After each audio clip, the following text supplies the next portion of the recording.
Chemistry class 12th और जो है बोर्ड एग्ज़ाम 2026 के लिए जो न्यू सिलेबस है उसको हम आज इस नोट्स के थ्रू एक्सप्लेन करके आप लोगों को बताएंगे।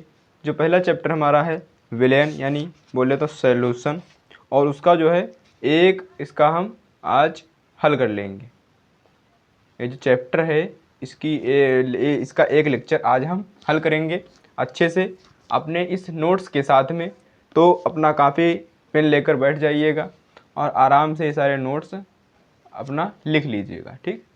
तो हम स्टार्ट करते हैं। विलेन को सबसे पहले देखते हैं कि विलेन क्या है। तो दो या दो से अधिक पदार्थों के समांगी मिश्रण को विलेन कहते हैं। समांगी मतलब जो समान अंग उसके हों, यानी समान अंग हों जो मिश्रित होते हैं उसे हम क्या कहते हैं, विलेन कहते हैं। यानी जैसे नमक और पानी का घोल या चीनी और पानी का घोल, ऐसा आप समझ सकते हैं। फिर विलेय देखते हैं।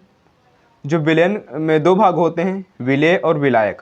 तो विलेय किसे कहते हैं, विलेन में जिस पदार्थ की मात्रा कम हो उसे विलेय कहते हैं, और विलायक वो होता है जिस विलेन में पदार्थ की मात्रा अधिक हो उसे विलायक कहते हैं। यानी विलायक क्या है, अगर पानी हम ज़्यादा लेंगे उसमें थोड़ा सा नमक डालेंगे तो पानी क्या होगा, पानी हमारा विलायक हो जाएगा, और जो विलेय उसमें होगा तो नमक उसी में विलेय होगा, ठीक। तो विलेय प्लस विलायक बराबर विलेन, ऐसे आप याद कर सकते हैं शॉर्ट में, ठीक। फिर देखते हैं मोलरता। अब इसमें मोलरता, मोललता और नॉर्मलता ये सभी आते हैं, इनको सबको हम देखेंगे, ठीक। मोललता देखेंगे, ठीक। तो देखते हैं मोलरता में, तो 1 लीटर विलेन में घुले मोलों की संख्या को विलेन की मोलरता कहते हैं। इसे m से दर्शाते हैं। यानी 1 लीटर जो विलेन है और उसमें घुले मोलों की संख्या को विलेन की मात्रा कहते हैं। यानी जो उसमें घुले मोलों की संख्या है उसे क्या कहेंगे, मोलरता कहेंगे। यानी मोलरता बराबर विलेय के मोल, विलेय के मोल और विलेन का आयतन लीटर में। जब लीटर में करेंगे, जब यहाँ पर ml में करेंगे, यहाँ पर देखते हैं सामान्यतः आयतन को सेमी क्यूब या ml में व्यक्त किया जाता है, तो क्या होता है 1000 से गुणा हो जाएगा। 1000 से यहाँ पर गुणे में 1000 हो जाएगा। यानी विलेय के मोल और विलेन का आयतन ml कर देंगे तो यहाँ पर मोलरता क्या होगा, एक हमारा स्ट्रक्चर बनेगा, क्या बनेगा, विलेय का भार और नीचे अणुभार होता है। तो आप सभी जानते ही हैं जो होता है मोल होता है तो भार बटे अणुभार होता है। तो इसमें क्या होगा, विलेय का होगा, है ना। तो विलेय का भार बटा अणुभार और फिर पूरे का बटा हो जाएगा तो विलेन का आयतन, और ml में करेंगे तो 100 से गुणा कर देंगे, ठीक। ये मोल बराबर भार बटे अणुभार कर देते हैं ना। थोड़ा इशू हो गया, आप लोगों को शायद ना दिख रहा हो, अब दिखेगा अच्छे से, है ना। यहाँ पर m बराबर W बटे m गुणे v ml में और 1000 से करेंगे। अब देखेंगे क्या है इसका, ये W क्या है, तो W विलेय का भार है यानी वेट है, और अणुभार है, m को अणुभार से दर्शाते हैं, ठीक है। और जो v है, ये v क्या है, आयतन है। और यहाँ पर मात्रक इसका देखेंगे तो मात्रक मोल प्रति लीटर हो जाएगा इसका मात्रक, ठीक है। मोलरता हमारा कंप्लीट हो गया। अब हम आगे देखते हैं। अब हम मोललता को देखते हैं। मोललता और वो था मोलरता। तो मोललता को देखेंगे तो इसमें क्या होगा, 1 किग्रा, इतना ही डिफरेंस है। 1 किलोग्राम विलायक में घुले मोलों की संख्या को मोललता कहते हैं। इसे यम से यम डैश से दर्शाते हैं। इसमें विलायक है, उसमें पूरा विलेन था, ठीक। तो मोललता ये सिंपल सा है, कुछ नहीं है इसमें, है आप अच्छे समझेंगे तो कुछ नहीं है। तो मोललता टू विलेय के मोल और क्या होगा, विलायक भार जो होगा केजी में होगा, ठीक।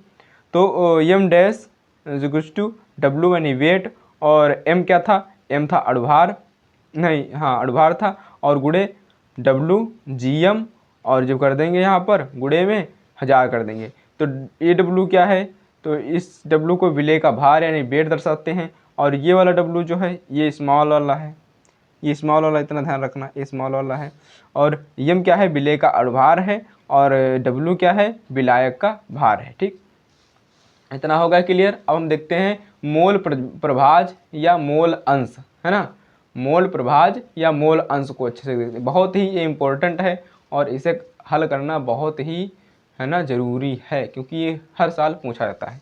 इसमें देखते क्या हैं, विलेन में उपस्थित किसी घटक का प्रभाज उस घटक के मोल की संख्या तथा विलयन में उपस्थित कुल घटकों के मोलों की संख्या के अनुपात को मोल प्रभाज कहते हैं। इसे x से व्यक्त करते हैं। यानी क्या है, ये देखिए हमारे पास एक बर्तन है और बर्तन के अंदर मान लेते हैं ए और बी दो घटक हैं। घटक यानी पदार्थ, घटक बोले तो पदार्थ, दो घटक से यानी बना है।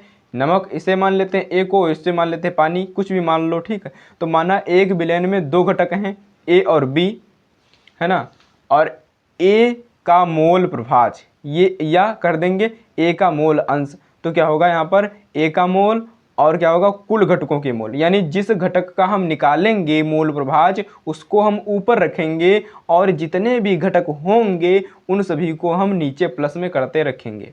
यानी हम मान लेते हैं 3 हमारे में है, तो हम अगर यहाँ पर एक मान लेते हैं सी और है, तो यहाँ पर अगर यहाँ पर जब एक का निकालेंगे ए का मोल प्रभाज, तो क्या कर देंगे ए का मोल प्रभाज बटे में बी प्लस सी का मोल और बी प्लस सी प्लस ए का मोल प्रभाज, है ना। नीचे सबका होगा, ऊपर वाला जो होगा उसका भी नीचे रहेगा, लेकिन ऊपर वही का रहेगा जिसका हम निकाल लेंगे। यानी एक्स ए क्या है, एक्स मतलब ए का मोल प्रभाज, यहाँ पर ए का मोल प्रभाज, तो equals to N A divided by N A plus N B, है ना। तो एन ए क्या है, एन ए पदार्थ के मोलों की संख्या और एन बी क्या है, बी पदार्थ के मोलों की संख्या। यानी अगर चीनी और नमक है तो इनके मोलों की संख्या है और इनके मोलों की संख्या के नीचे हम कर देंगे, ठीक। इतना हो गया। अब इस चैप्टर में इतना ही था, इस लेक्चर में इतना ही था। अब आगे के लेक्चर में हम और बात करेंगे और इसमें इतना होगा। ऐसे ही नोट्स पाने के लिए और ऐसे ही आपकी मैं हेल्प करता रहूँगा। और आप को अगर वीडियो पसंद आई हो तो वीडियो को लाइक करके, चैनल पर नए हो तो चैनल को सब्सक्राइब कर दीजिएगा, क्योंकि ये आप सभी के काम आएंगे अगर आप क्लास 12th में हैं, बोर्ड एग्ज़ाम 2026 के लिए रेडी हो रहे हैं। तो मिलते हैं किसी नेक्स्ट वीडियो लेक्चर में और इसी का अगला पार्ट हम लाएंगे, उसमें आप लोगों को अच्छे से समझाएंगे और मिलते हैं तभी। तब तक के लिए जय हिंद, वंदे मातरम।